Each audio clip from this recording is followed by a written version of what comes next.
제가 술을 마시고 옆자리에 동석했던 지인 여자분을 가볍게 터치하면서 놀았었는데 다음날 기분이 나쁘다며 고소를 당했습니다. 분명히 다른 별말 없었는데 다음날 돌변한 상황인데 이걸 강제추행이 성립되나요?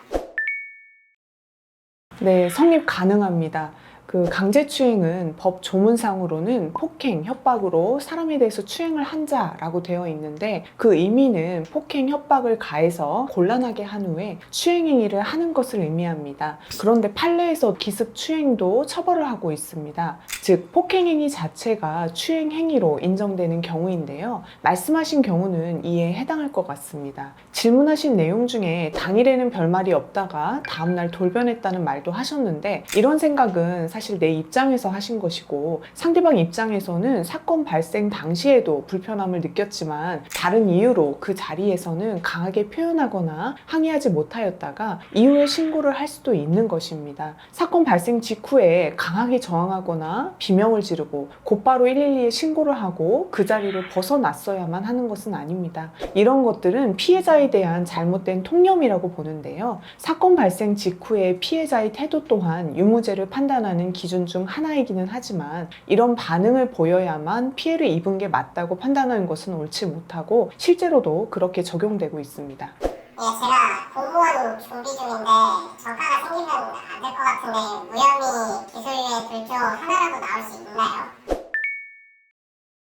이런 사안에서 가해자가 주장하는 내용은 피해자가 말하는 신체적 접촉이 아예 없었다고 하거나 그러한 신체적 접촉은 있었지만 강제추행의 고의는 없었다고 주장하는 경우가 있는데요. 질문하신 분의 취지를 보면은 신체적 접촉은 있었지만 강제추행의 고의는 없었다, 서로 동의하에 한 것이다 라는 주장을 하는 것으로 판단됩니다. 이럴 경우에는 결국 가해자의 내심의 의사가 무엇이었는지를 판단받아야 하는데 범행 전이나 범행 직후 피해자와 가해자의 여러 가지 행적들을 토대로 하여 판단을 받게 됩니다. 그러나 피해자가 피해를 입었다고 주장하고 있는 상황에서 이러한 판단을 받는 것은 쉬운 일은 아닙니다. 이에 반해서 기소유예의 경우에는 가해자가 본인의 잘못을 인정하면서 피해자와 합의를 할 경우에는 나올 가능성이 높습니다. 그래서 과연 내가 무죄를 주장할지 잘못을 인정하고 피해자와 합의를 할지에 대해서는 성범죄와 관련하여 사건 처리 경험이 많은 변호사와의 상담을 통해 조언을 받고 잘 결정해야 합니다. 무죄를 주장했다가 결국 재판이 청구되고 전과자가 될 수도 있기 때문입니다.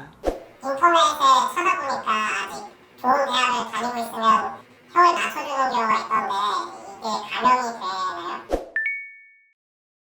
성범죄에서는 무조건 피해자와 합의를 하거나 부득이한 경우에는 충분한 피해보상금을 공탁해야 합니다. 물론 사회초년생인 부부는 감형을 받는 데 있어 유리한 영향을 미치기는 하지만 피해자와의 합의나 공탁 없이 이 요소만으로는 감형을 받을 수 없습니다. 대학이 좋아야 감형을 받는다는 부분은 맞지 않는 부분이고요. 다른 곳에서 상담을 받아보니까 무조건 무혐의 기소유예 나오게 해주겠다 자신하는 경우가 있던데 이건 뭔가요? 변호사와 상담을 받았는데 그러한 말을 하는 경우는 그 근거를 잘 들어보고 판단하셔야 합니다. 실제로 본인이 사건을 진행해 본 경험에 의해서 이야기를 하는 것이라면 신빙성이 있을 것이고 그렇지 않다면 다른 변호사와의 상담을 통해 다시 확인해 보셔야 합니다. 제가 당일날 술을 마셔서 기억이 잘 나지 않는데 CCTV 제가 미리 확인해 볼 수 있는 방법은 없나요? 개인이 관리하고 있는 경우에는 부탁을 하면 보여주는 경우도 있지만 대부분은 공개를 해주지 않고 있습니다. 따라서 꼭 미리 확인을 해야 하는 상황이라면 증거보전 신청을 해서 확보를 한 후에 확인하여야 합니다. 그러나 이 신청하는 것들이 개인 혼자 처리하기에는 좀 어려운 부분들이 많이 있기 때문에 반드시 변호사의 도움을 받아보시는 게 좋을 것 같습니다. 이틀 전에 경찰 조사 나오라고 전화가 왔었는데 조사를 미뤄야 될까요? 아니면 경찰 조사에서 해야 되지 않는 행동이 있을까요?